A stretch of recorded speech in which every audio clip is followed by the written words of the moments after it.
What's up guys, and welcome back to Pop Beat Breakdowns. Today's beat breakdown video is in the style of Kygo. We can call it a tropical house EDM type beat. Going to be showing you how to build up a production in this style. So if you're interested in building up productions in that style, this is the video for you. Now, we're not going to waste any more time at all. We're going to jump straight into this and break down the beat. I have it right in front of me right here. We've made it in Logic, which doesn't matter too much because a lot of the sounds that I use can be used and found on other DAWs or other software instruments, but for the sake of this video, this is very much, there's a lot of Logic sounds in this, just to give you the disclaimer straight away, but again, it doesn't matter too much. Now, when we talk about building this production today, the first spark of inspiration, I always say in this channel, is the most important. What did I build this track around to start with? Because finding that first source of inspiration could be the hardest part. Now, I actually built it around piano. I thought the piano was the best way to go with this. So this is where we're going to start in listening to the track. Actually, first, I'll give you a quick play of what it is we're breaking down from the pre-chorus.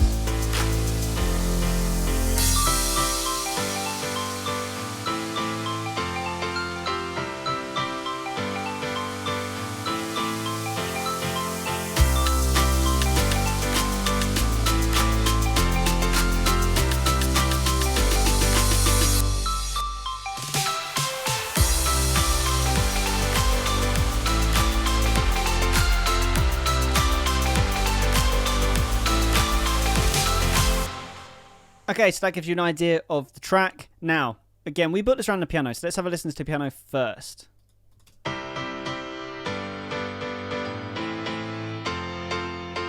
Now, what's really important is about the piano is to get that really nice effect in the chorus where it feels like it's throbbing. I've added a sidechain. I've sidechained the kick. So with this piano, I added the kick.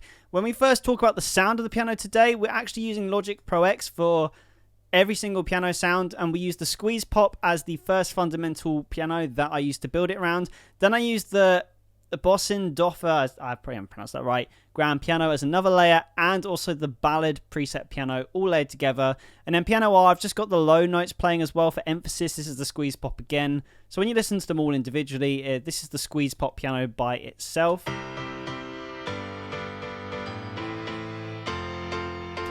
And then obviously you got the Bossa Nova and the ballad piano, but all together creates this piano sound that I wanted, and I really love the sound of it.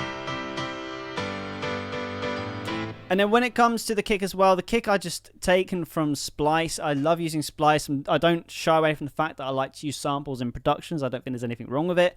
And yeah, the kick today, I found this one, and again, everything is side chained as well. So when we come to the actual piano track, where it's right here, you can see that we've got it sidechained to audio 1, which is the kick. So you get this really nice throbbing effect. Nice. So the next thing I wanted to add was the rest of the drums. I feel like it was the natural way to go because I like to build around the chorus, or like the drop, so to speak, when it comes to these sorts of EDM tracks. So right here is everything when it comes to drums. I'm just going to mute the piano just so we can focus on what the drums are doing. Now for the drum state, again, I've gone heavily into Splice. So the one thing I want to talk about is kind of layering. So you can, instead of showing you like how to make drum sounds, how to layer drum sounds is maybe something that'll be more interesting to you when you're watching this video. So you can like understand how to build. So again, we got the kick here firstly. And I layered it with this PBMA snare, which has kind of got like some sort of like tambourine in it. Kind of like it hits when the snare hits, and I kind of like it. It's got these really nice sort of like, again, tambourine quality to it. So it's not a snare, but it's hitting when the snare does. And especially for Kygo type tracks, you'll hear these sorts of elements in the drums a lot. So I wanted to implement that. Next, we've got some very simple hi-hat patterns, just a loop I found. But again, you're getting an understanding of how the drums got built up. And then I found this clicks, which I layered with claps. So there isn't actually a snare in this track. And that's basically the drums in its entirety. And when it comes to the pre-chorus, obviously I found this snare build, which I just chucked in. Very simple, but it does the job. And then I also found this fill as well in Splice. Again, all Splice today, but there's nothing wrong with it. And I really want to emphasize that. It's all about how you build it all together. So yeah, when you put that all together so far, this is where we're at this point when it comes to building up the production.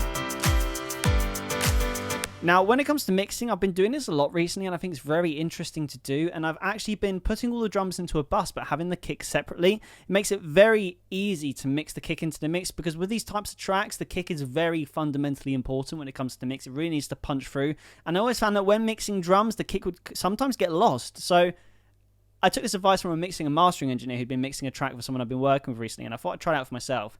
And I love the results. So yeah, when you're mixing drums, have all your drums in a bus, but have the kick separate. It really does work. So when it comes to actually mixing the drums, all I've done is some sample delays to spread the hi-hats and the shakers out to the sides. Again, nothing fancy going on here at all, just how we like it. So the next thing to add now is I really like to add the low end at this point, especially like when I do all my Instagrams, like if you see me, by the way, if you don't already, drop me a follow on Instagram at Joe Gorchi. I'll leave a link below for that.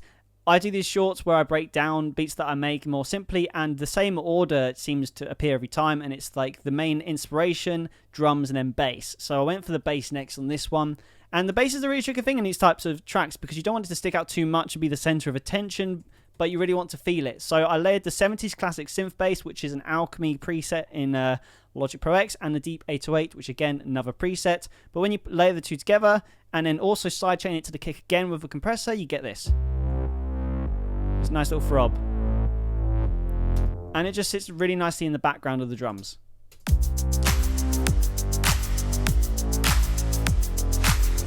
Nice. So, with that all said, we have this so far.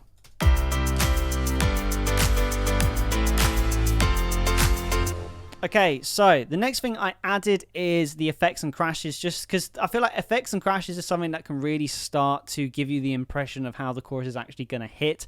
So the first things I did, I found crashes, I found some white noise. Very simple. If we listen to by themselves, you can see there's really nothing fancy going on here other than the fact that I dragged in some white noise and I've reversed it. For those of you who don't know what reverse is in Logic, I believe it is Command Shift and R, or it's Control Shift R. It's one of the two. Let's quickly do that experiment now. So it is, it's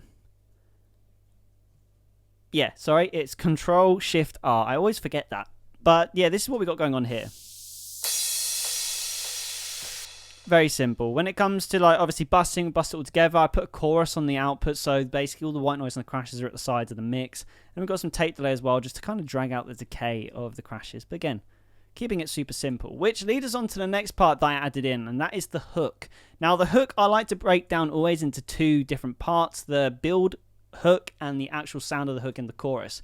So again, firstly, I came up with this melody, and it did take me a little bit till I eventually came with something I was happy with. Now, when it comes to actually sourcing the sound, I actually used Utopia by Native Instruments. I love Utopia for some sort of EDM house sounds. Again, not endorsed to say this, but I do highly recommend that you check this out. This is in the Player series of Native Instruments. There's some really cool sounds which are helpful for these types of productions in there. And yeah, on top of that as well, then I found another Utopia sound as well. So we got two Utopia sounds. We got Die, whatever that is, and we got High Square Power. So again, like, I just went through the sound bank, tried to find stuff that worked, and this is what ended up in the end. Kind of reminds me of Avicii. Now, I just want to take a moment quickly to pause this video to tell you about something. This is only going to take about 10 seconds of the video, but right now I'm doing a sale on the Ultimate Pop Producer volume packs. This is basically what I was mentioning at the start of this video about the first source of inspiration. If you're someone who struggles to find that first source of inspiration when building up productions, look no further than the Ultimate Pop Producer sample pack. I built this based on how I produce music, and if I feel like this pack could be helpful to me, hopefully it could be helpful to someone like you. So after this video, I'll leave a link below. Check it out, samplesbyjoegorchi.com. The Ultimate Pop Producer bundle, all 8 of these sample packs in one bundle. Really cheap price, trying to make it affordable. But yeah, have a look after this video and see if it is something for you.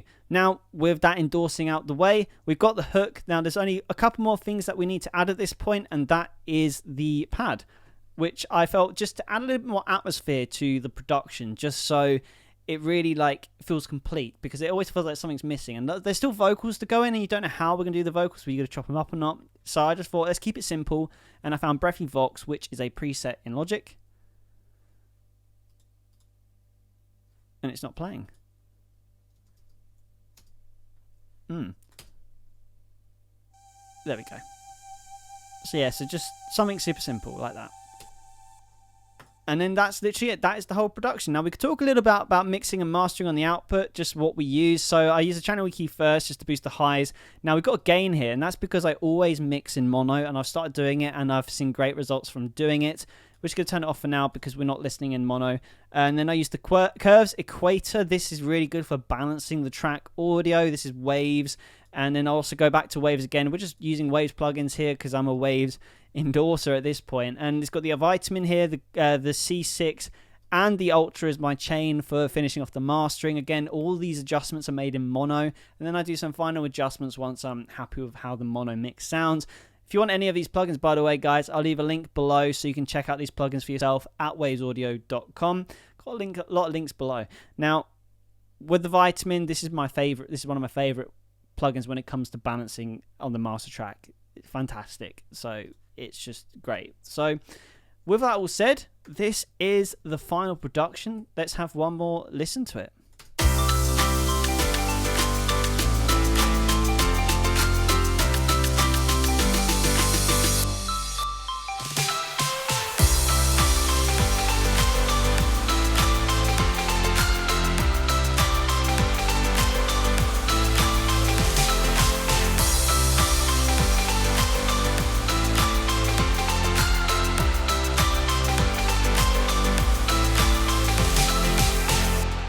So there you go, guys. That is how to make a Kygo type beat. If you enjoyed this video, make sure you smash the subscribe button, as it's the best way to support the channel. But till then, guys, keep making music, and I'll see you in the next video.